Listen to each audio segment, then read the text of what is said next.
Bonjour mes chummies, bonjour mes amis, comment allez-vous? Je vais être sur place samedi, qui s'en vient, à Montréal, sur la rue Partenay, devant le poste de la Sûreté du Québec. Je vais être avec vous et nous allons ensemble, au fond, aller dire à la Sûreté du Québec nos craintes vis-à-vis ce qui se passe actuellement et essayer de plaider notre cause vis-à-vis ceux qui sont supposés nous protéger des dangers, justement, de la criminalité, parce que ce qui se passe actuellement, c'est de la pure criminalité. Évidemment, c'est une criminalité qui est mondiale, hein? C'est pas une criminalité tout à fait banale, c'est pas quelque chose même qu'on pourrait qualifier d'ordinaire, hein? Je sais pas quel mot on pourrait utiliser comme qualificatif pour vraiment saisir l'ampleur, à part le mot mondial. Et vous savez, on sait que les cas ici au Québec, hein, si on résume tout ça, on épure tout ça, il y a un journaliste anglais qui a posé une question à notre ami Legault, hein, et on sait très bien que si on enlève tout, on se retrouve avec 570 personnes à tout casser, qui sont décédées de la COVID-19 au Québec. Et on nous fait tout un plat, on va détruire l'avenir de nos enfants pour de la pure foutaise, une illusion, hein, organisée par une cabale financière, hein, les financiers internationaux, il ne faut pas se cacher, il faut pas essayer de voiler la situation, hein, de camoufler sous le tapis cette réalité, de peur de passer pour des conspirationnistes, quand on sait très bien que la main qui est derrière tout ça, c'est la haute finance. Il n'y a rien d'autre derrière ça. Qui a la puissance, hein, de faire une telle chose? Les pays sont tous dans un marasme, hein, un marasme économique incroyable, du jamais vu même, hein, parce qu'on est rendu là, du jamais vu. Et on se surprend, hein, de l'attitude des gens actuellement qui se posent des questions. Il y a des gens qui se surprennent. Comment ils font? Avez-vous une idée? Avec ce qui se passe, c'est assez dur. C'est assez dur de ne pas avoir des questions, hein, à se poser. Comment on pourrait en arriver à ne pas se poser de questions? Il faut être complètement dénaturé. Il faut avoir perdu son instinct de conservation, tout ce qui est élémentaire, quoi. Ce qui fait un être humain. On veut se priver de notre choix, hein, de nos libertés de choix, au fond. C'est mon choix. Hein? C'est mon choix. Si je veux pas porter de masque, c'est mon droit. Mais eux vont nous dire que c'est hein, que c'est des procédures, hein, au fond, des consignes sanitaires qu'on doit respecter. On doit respecter des consignes sanitaires. Mais je pense que la première chose qu'il faut respecter aussi, c'est la réflexion. Il faudrait réfléchir avant de respecter n'importe quoi. Respect our choice, my chummy.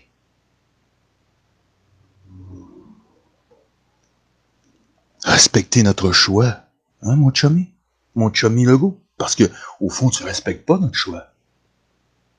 Un Anglais t'a posé une question, tu réponds à une question. Pourquoi nous, les francophones, on pose pas les bonnes questions, hein, à ce saligo? C'est vrai. Il respecte pas notre choix. Notre choix. Est-ce qu'on vit pas en démocratie? Est-ce qu'on n'est pas en démocratie?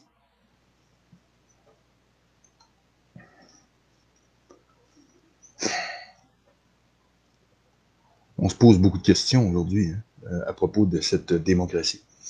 Et à Montréal, on va faire ce qu'on a à faire. C'est d'une évidence. On n'a pas le choix. Et c'est une bonne idée, au fond, tant qu'à faire. Autant aller directement à la source de ceux qui vont administrer tout ça. Parce que c'est eux qui ont tout ça dans les mains. Eux, qu'est-ce qu'ils en pensent?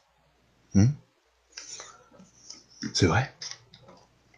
Eux, qu'est-ce qu'ils en pensent? Les policiers. Au fond, tout l'état-major de la police. Qu'est-ce qu'ils en pensent? Est-ce qu'ils ont des enfants, ces gars-là? Moi, je les connais pas, je sais pas c'est qui. Je sais qu'il y a des directeurs de police, je sais qu'il y a un directeur général à la SQ. Je sais pas c'est qui, je sais pas exactement qui ils sont. Mais est-ce qu'ils sont humains? Comme nous? Est-ce qu'ils sont faits de chair et de sang? Est-ce qu'ils ont le désir de vivre en liberté au Québec? Est-ce qu'ils ont le goût de vivre cette liberté au Québec? De vivre ça? On nous dit qu'il y a quelque chose qui se passe et que c'est ça qui doit primer sur nos libertés.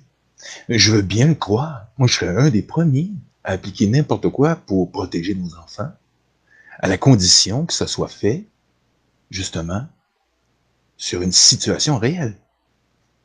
On se croirait dans un exercice sanitaire parce que les chiffres ne répondent pas à la situation. Il est clair que les chiffres nous démontrent le contraire. Oui ou non? N'est-ce pas la réalité? Est-ce que je me trompe? Est-ce que je suis en train d'abuser de vous? Non, pas du tout.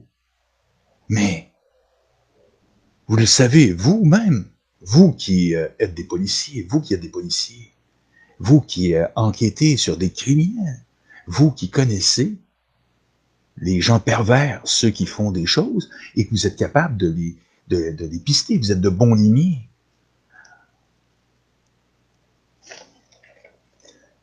C'est ça la question. Un ami ici, Claude Huissier, dit, sont-ils humains? Voilà la question. C'est une bonne question. Êtes-vous humains, les gars? Come on! Donnez-nous un son de cloche. Et quand on sera là, dites-le nous. On va vous recevoir les bras ouverts. Les gens qui vont être là vont vous recevoir les bras ouverts parce qu'ils veulent entendre ce que vous avez à dire. Mais venez pas nous parler, à nous, à ceux qui vont se pointer là, de la COVID-19. On veut rien savoir de la COVID-19 parce qu'on sait très bien que les chiffres mentent. Si ces gens-là suivent des gens comme Alexis Cossette, Trudel, c'est parce qu'ils ont écouté ce qu'il avait à dire. Et il a emmené des faits. Comme moi, je les ai emmenés, et comme tous les autres alerteurs ont fait. Tous les alerteurs ont fait leur devoir. Comme les policiers, au fond, ils ont enquêté sur le sujet. Nous savons, à l'heure actuelle, que nous ne sommes pas en pandémie. Mais qui a donc ce pouvoir derrière nos gouvernements pour les faire agir de la sorte? C'est ça aussi la grande question. Et c'est ça que nous voulons éclaircir une fois pour toutes. Et vous avez tout ce qu'il faut pour faire les enquêtes. Vous êtes des policiers. Est-ce que Legault est au-dessus de la loi? Dites-le nous. Dites-nous, c'est un dictateur. On doit se plier à sa volonté, c'est un dictateur. Alors, le dictateur nous a dit de faire ci et faire ça. On doit se plier à ce que le dictateur nous dit. C'est pas un premier ministre, c'est un dictateur, tout court. Ce gars-là est un dictateur. OK, un petit dictateur, parce que c'est un homme de paix. C'est d'une évidence. Et ce gars-là, lui et son comparse, Arruda, Horacio Arruda, sont quoi au juste dans tout ça? Quand on regarde l'ensemble de toute cette situation, et quand on regarde plus loin que le bout de son nez, on découvre qu'il y a quelque chose d'énorme derrière tout ça. On sait qu'il y a l'Organisation mondiale de la santé.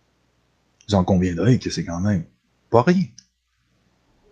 Mais on sait très bien qu'il y a Bill Gates derrière l'Organisation mondiale de la santé. Ça, tout le monde le reconnaît.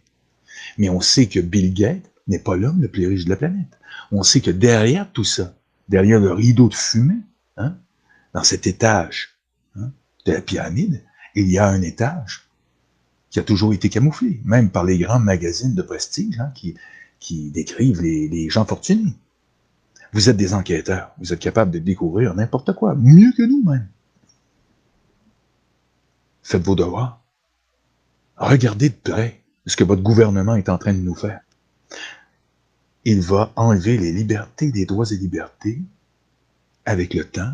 Il collabore avec une entité qui n'est pas gouvernementale. Nous sommes en détresse. Le gouvernement du Québec est en détresse.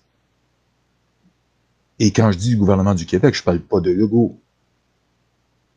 On parle de notre gouvernement. Je parle de notre gouvernement du Québec. Et ça représente tout le monde, au fond. N'êtes-vous pas en démocratie, les gars? Et lui? Est-ce que c'est la démocratie de faire ce qu'il fait? De se moquer impunément, comme les autres d'ailleurs. Hein? On sait que c'est pas seulement le cas de Legault. On sait que c'est à travers le monde que ça se passe. Mais qu'il y a certains pays qui sont récalcitrants. Et même aussi en Afrique, on a vu qu'il y a des présidents qui ne veulent pas jouer le jeu. On sait que c'est le cas d'Aoun. On dirait bien qu'Aoun a été hors jeu du fait qu'il ne jouait pas pleinement le jeu. Théorie de la conspiration. Faites votre enquête. Vous avez tous les outils pour le faire. Comme nous, vous possédez Internet. Comme nous, vous avez tous les outils d'Internet. Mais en plus, vous avez des outils que nous, on n'a pas. Et des choses au niveau de la justice avec laquelle vous pouvez travailler, que nous, on n'a pas. Moi, ce que je comprends pas, au fond, c'est que les officiers, au fond, de l'état-major général, au fond, puissent être du côté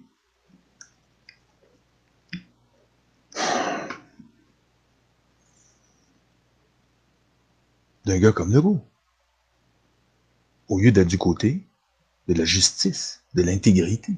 Est-ce que c'est pas ça, la Sûreté du Québec? Est-ce que c'est pas ça, la Sûreté du Québec? Je ne suis qu'un simple citoyen qui pose la question à l'état-major général, au fond, hein? Au directeur général même.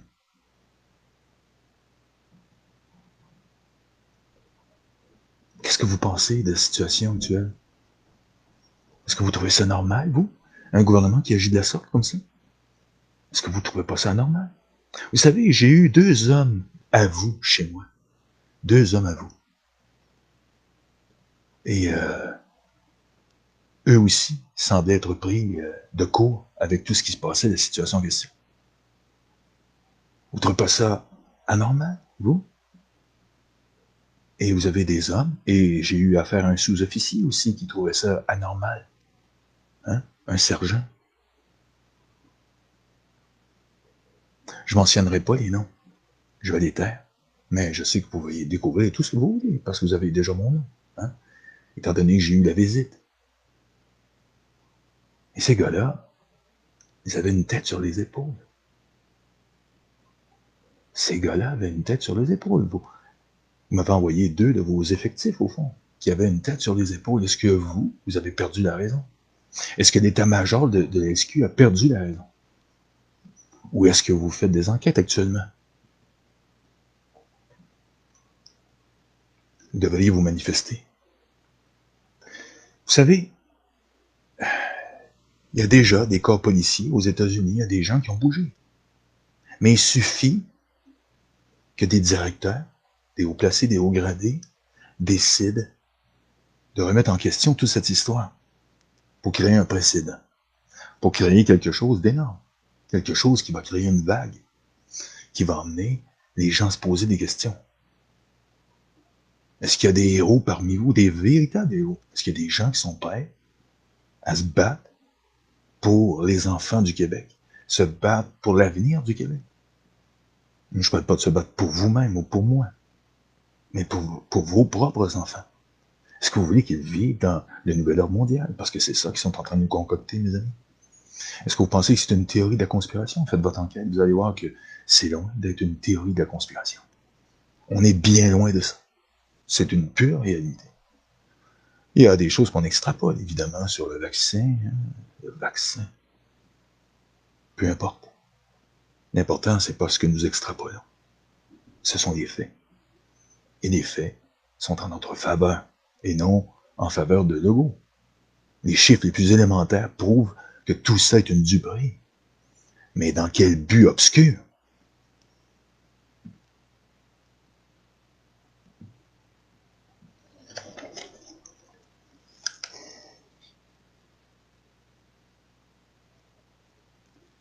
La question, c'est est-ce que la police est là pour nous protéger? Hein? Est-ce qu'elle est là pour protéger l'avenir et la liberté des citoyens du Québec?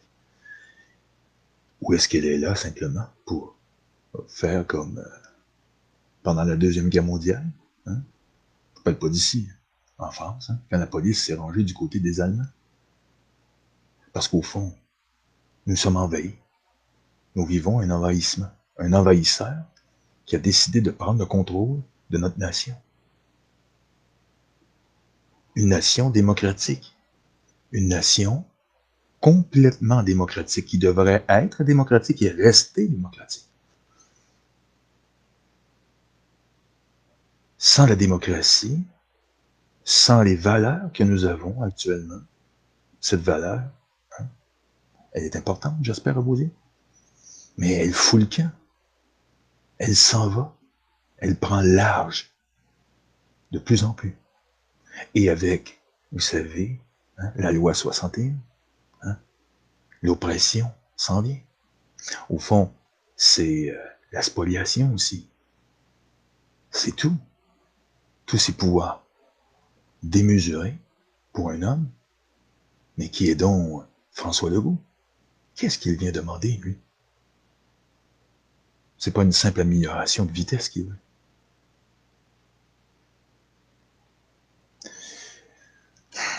Vous avez beaucoup de boulot si vous voulez vraiment être honnête avec nous. Ou sinon, c'est pas nous, vous servez. Vous devriez changer votre logo. Si vous décidez de ne pas prendre au sérieux nos craintes vis-à-vis ce qui se passe, vis-à-vis la réalité, parce que c'est des citoyens qui ont la capacité de penser par eux-mêmes, qui ne sont pas influencés par les médias. Et on sait, par Dieu, qu'ils sont beaucoup influencés. Vous le savez, nous le savons. La seule chose qui reste devant une telle situation, c'est la prise de position. Et ça, c'est pas facile. Je sais que c'est pas facile. Mais pour moi, ça serait déjà fait. Parce que c'est pas vous, mais nos enfants qui sont en jeu. C'est tout leur avenir. C'est tout ce que nous avons vécu, notre liberté, nos droits fondamentaux qui foutent le camp. Et avec ça, leur avenir. Et vous êtes dans la même galère que nous, les gars. Sachez-le.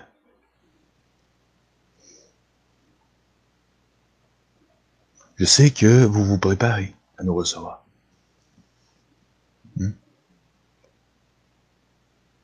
Mais est-ce que des casques noirs vont devenir des casques blancs pour nous? Est-ce que ces gens-là vont réfléchir avant d'agir? Est-ce que ce qui va se passer à Montréal, ça va ressembler à ce que nous avons vu en France? Je ne croirais pas. Parce que nous, au Québec, on est du bon monde.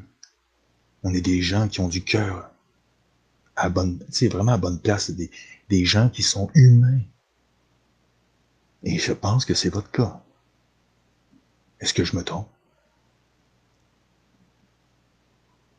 Tout ce qu'on veut, nous, au fond, c'est la justice, mais aussi le droit à la démocratie.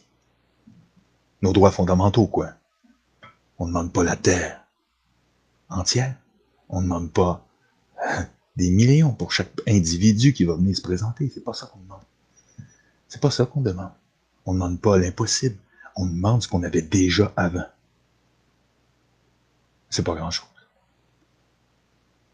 Et la seule chose que vous pouvez répliquer, c'est qu'il y a une épidémie. Le même discours que Legault va nous sortir. Mais où est l'épidémie? Vous savez qu'on est plus de 8 500 000 personnes ici au Québec. Ça en fait du monde. Pour 570 personnes réellement décédées du COVID. Vous ne trouvez pas que c'est exagéré, vous? Moi, je conçois que vous soyez, évidemment, des fonctionnaires du gouvernement. Mais vous êtes avant tout la justice. Vous représentez la justice. Et la justice est séparée de tous ces canailles actuellement qui sont en train de nous la faire. C'est ce que ça devrait être. En tout cas, à mon avis. Est-ce que vous pensez que c'est comme ça que ça devrait être? Et si vous pensez que c'est comme ça, alors vous devriez agir.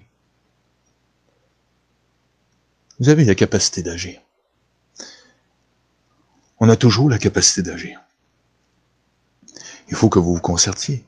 Il faut que vous soyez assez capable de vous affranchir de certaines barrières, parce qu'il y a des barrières qui sont politiques,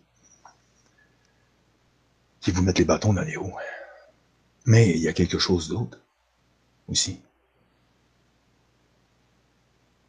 Ça, c'est encore pire que la politique. Hein? La corruption. Est-ce que vous êtes corrompus, messieurs? Mais même la corruption ne pourra pas vous donner la liberté. Surtout pas à l'heure actuelle. Parce qu'à l'heure actuelle, c'est plus une question de corruption et de plaisir comme dans le bon vieux temps. Maintenant, c'est corruption et après, on ne sait pas ce qui va arriver. C'est ce qu'on appelle l'incertitude. Est-ce que c'est ça que vous voulez vivre, les gars? L'incertitude. Est-ce que ça vaut la peine? Si tu gagnes un paquet de fric, que tu peux pas le dépenser à ton goût, que tu vis dans un monde de merde, parce que c'est ça qu'ils sont en train de nous préparer, eh bien, je me demande bien qu'est-ce que tu vas faire avec tout ton argent. Ça, c'est la question qu'on doit se poser. Je sais, c'est très offensant d'éplucher cette situation. Parce que ça pourrait être le cas de certains. C'est normal. Vous êtes policier, devriez comprendre. J'agis actuellement comme un policier. Je vais soupçonner tout le monde. C'est normal. Jusqu'à ce que j'ai toutes les preuves en main. C'est comme ça que ça fonctionne. Et quand j'aurai des preuves, alors je pourrai toujours exclure sur ma liste les gens qui, selon moi, ne sont pas des suspects de cette dite corruption. C'est normal. C'est comme ça que ça devrait fonctionner. Je veux dire, on ne peut pas se fier à un et à l'autre comme ça et dire « Ah, ben lui, bien, c'est un bon gars. » Non, hein? Il faut enquêter. Hein? Vous pouvez tout savoir sur un et sur l'autre. Vous savez que moi, je suis un marginal. Hein, vous le savez. Mais est-ce que ça fait de moi pour autant un méchant garçon? Hein? Qu'est-ce qui est important au juste? Est-ce que moi, je nuis au Québec actuellement? Est-ce que ça ne serait pas plutôt le cadet de vos soucis? Hein? Quand vous pensez à ces gens-là actuellement qui, eux, sont en train de mettre notre nation à genoux et bientôt vont l'anéantir parce que c'est ce qui va arriver. Hein? Vous pensez qu'ils vont pas le faire? Hein? Ben, détrompez-vous. Et ils vont le faire. Ils vont pas se gêner. C'est leur plan. Évidemment, ça, si c'est trop pour vous, au moins. Hein? Mais allez chercher plus loin que le bout de votre nez. Messieurs les policiers. Pensez à nos enfants. Pensez à leur avenir. C'est la seule chose qui importe aujourd'hui.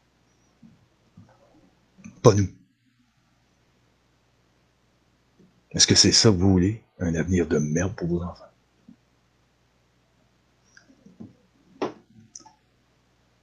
Et que dire du reste?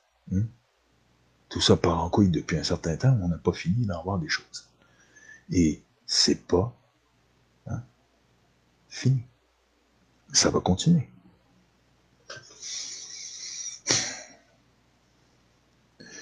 Moi, ce que je trouve spécial, vous savez, c'est que les causes de mortalité dans le monde, si on regarde ça par ordre d'importance, on parle que les maladies infectieuses sont classées en premier.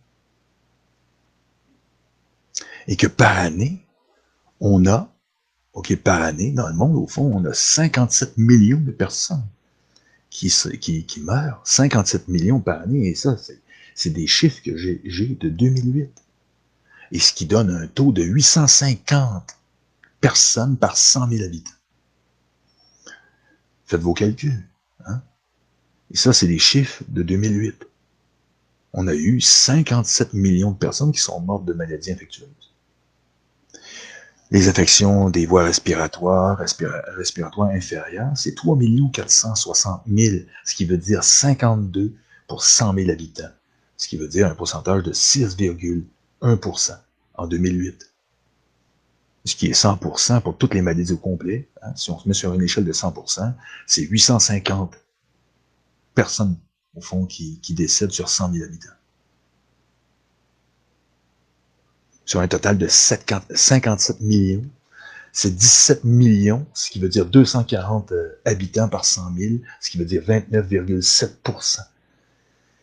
Alors, si on regarde la grippe, qui en 2017 a fait 650 000, un nombre de 650 000 décès, ce qui veut dire, au fond, 9,4 pour 100 000 habitants, ce qui veut dire 1,2%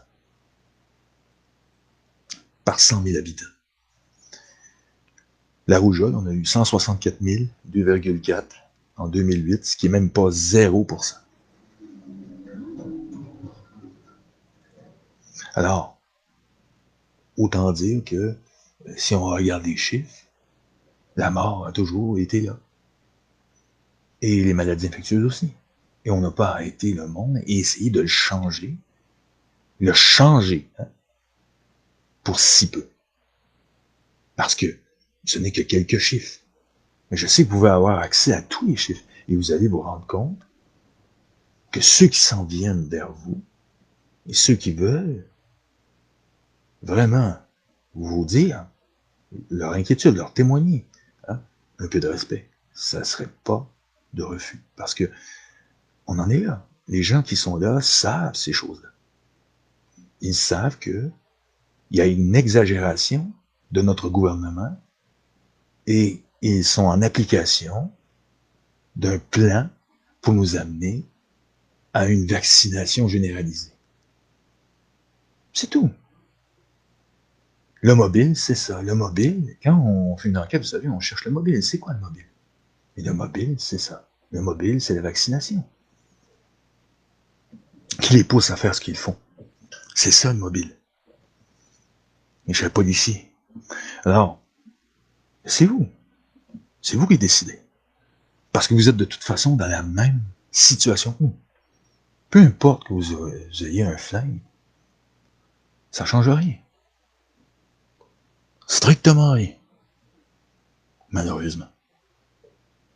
Parce que de toute façon, vous savez, ces gens-là, quand ils ont fini, on est jetés comme des ordures par la suite. Vous en savez quelque chose à propos des criminels, je suis convaincu. Vous en avez sûrement un gros chapitre, hein, vous connaissez tout ça. Je vous apprends rien de votre métier. Mais on a affaire à des canailles. On a affaire à des dangereux criminels, mais qui sont extrêmement puissants. Parce que ces gens-là vont cueillir devant rien, pas arriver à leur fin. Croyez-moi, ils vont le faire. Ils vont se gêner.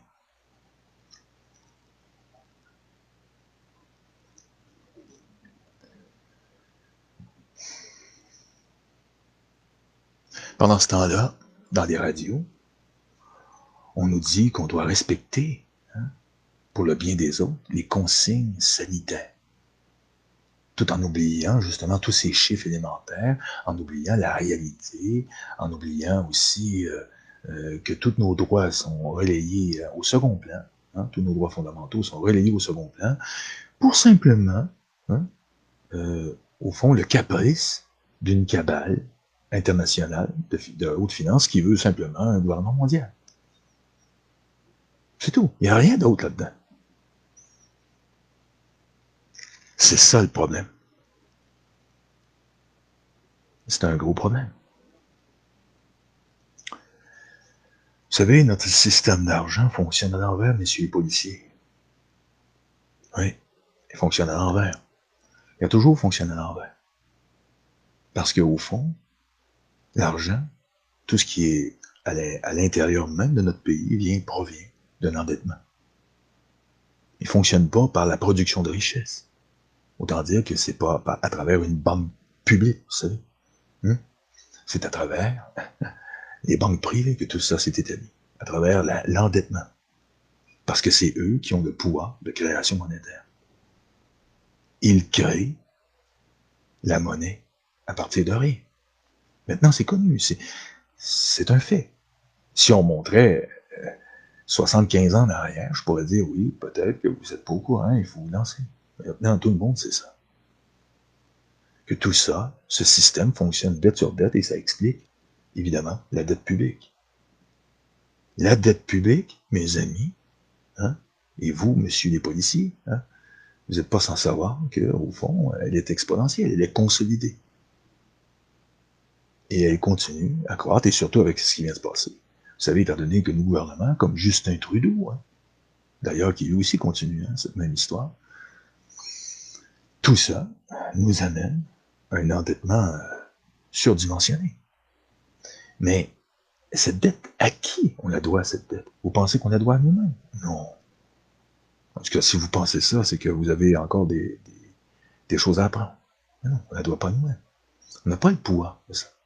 On paye des taxes et des impôts pour payer, justement, au service de la dette et supposément au service qu'on s'offre. Mais au fond, on s'offre jamais rien parce qu'on n'a pas les moyens. On n'a déjà plus les moyens depuis longtemps. Tout ça est une arnaque. Tout ça est hors propos. C'est illogique. C'est comme si je vous disais, vous avez 50 000 $ de dette, mais vous êtes capable de financer jusqu'à, je sais pas moi, 1 million. Vous financez 1 million, mais vous avez 50 000 $ de dette, mais vous n'avez pas une scène. Vous allez prendre l'argent d'un vol, d'un forfait quelque part. Vous allez faire, je sais pas moi, dévaliser quelque part. Non. Hein? Mais eux, c'est comme ça que le gouvernement opère actuellement. Regardez les chiffres, c'est élémentaire.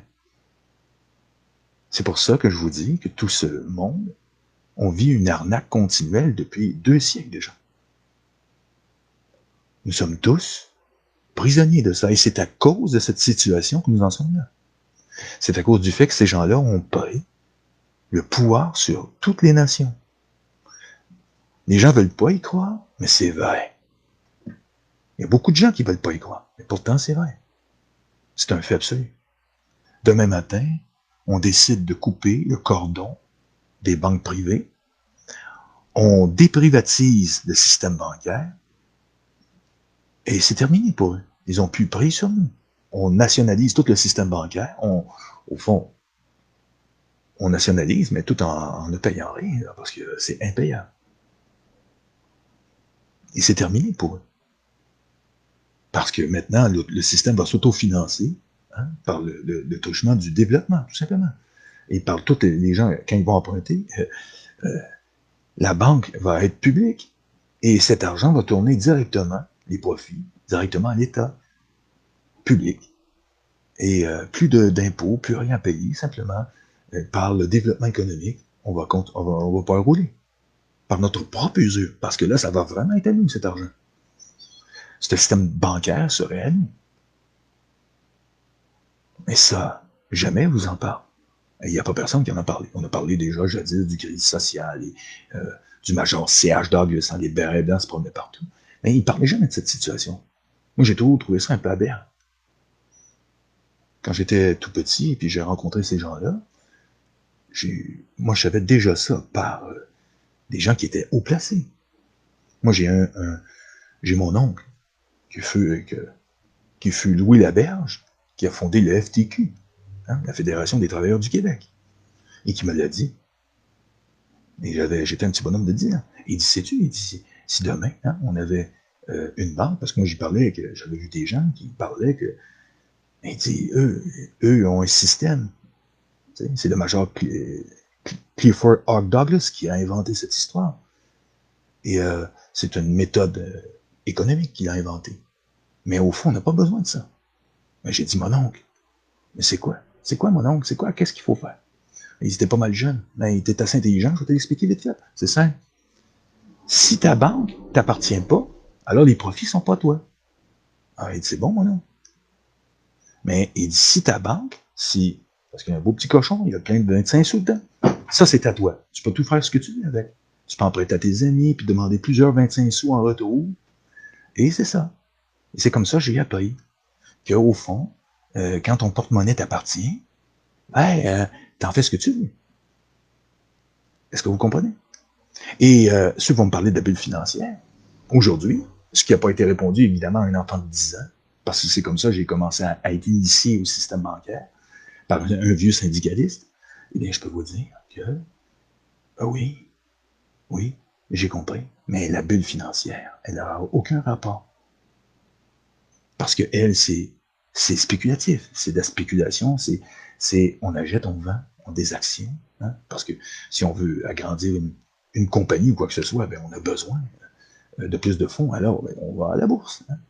on va, se, on va se prostituer à la bourse. Mais la bourse n'a aucun rapport, parce qu'elle elle brasse de l'argent que le système lui-même a mis en place. Il n'y a rien de compliqué. Eux ont tout compliqué et ont créé des écrans de fumée pour camoufler leur pouvoir. Un pouvoir qui est tout simplement simple et banal. C'est eux qui possèdent ce pouvoir et demain matin, on déprivatise tout ça et c'est fini. C'est terminé pour eux. Le jeu est fini. Mais les gens ne le savent pas. Et eux, ils ont tous les médias pour laver le cerveau des gens. Ils ont eu même des universitaires hein, pour nous créer des gros programmes, hein, des économistes. Il y a des économistes qui sont réveillés, comme Étienne Chouard. Retenez ce mot. Si vous ne connaissez pas Étienne Chouard, ça vaut la peine d'aller le voir. C'est un économiste, le gars. C'est un professeur. Et c'est un professeur français. C'est un citoyen français qui s'est réveillé, qui était lui aussi endoctriné, universitaire, et qui s'est réveillé et qui a appris qu'il s'est fait laver le cerveau. Mais c'est eux.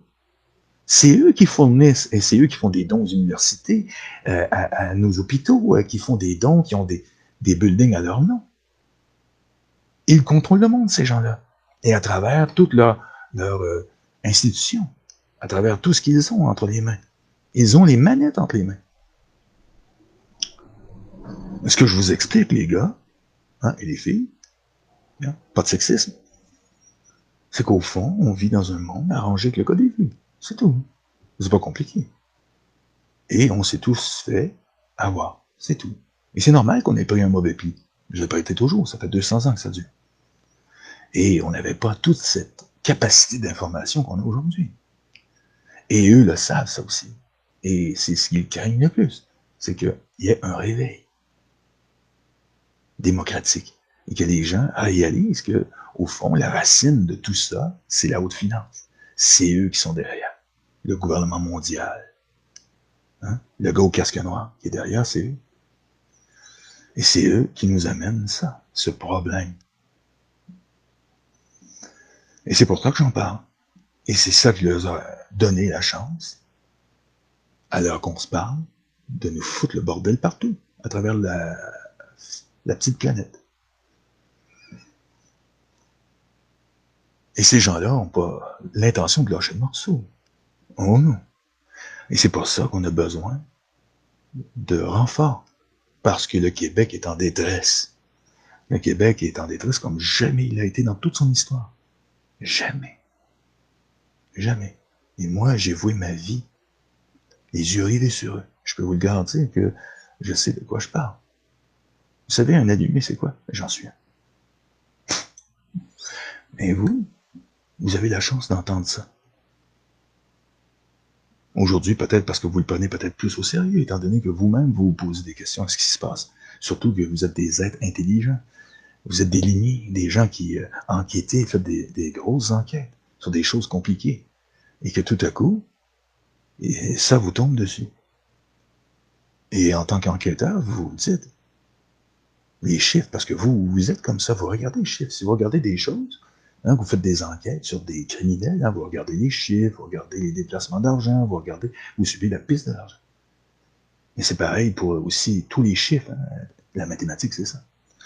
Et ça vous dit, non, c'est pas normal, c'est pas clair, non, c'est pas normal. Alors, il y a une alerte, quelque part, dans votre cerveau, qui vous dit, ouf, ça pue. C'est clair. Alors, eux, au-dessus, justement, étant donné que c'est eux le système, ils s'en foutent de l'argent. Parce qu'ils sont capables d'agir sur la corruption et le chantage. Et le conflit d'intérêts, ça, c'est un automatique. Ça ne lui coûte rien, c'est gratuit, ça. C'est tellement facile pour eux. C'est eux qui ont ce pouvoir, pendant que nous sommes vis-à-vis, au fond, l'abîme. On est proche de l'abîme. Et c'est pour ça que moi, j'adhère à cette idée d'aller vers vous. Et que la population se lève et marche vers vous. Parce que la population a besoin d'aide, elle est en détresse.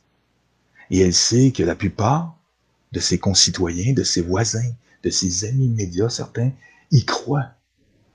Parce que eux croient le gouvernement. Ils ne font aucune recherche parce que ces citoyens, vous savez, vous connaissez ce genre de personnes. Vous êtes des policiers, vous connaissez tous les genres. Vous êtes dans la nature humaine.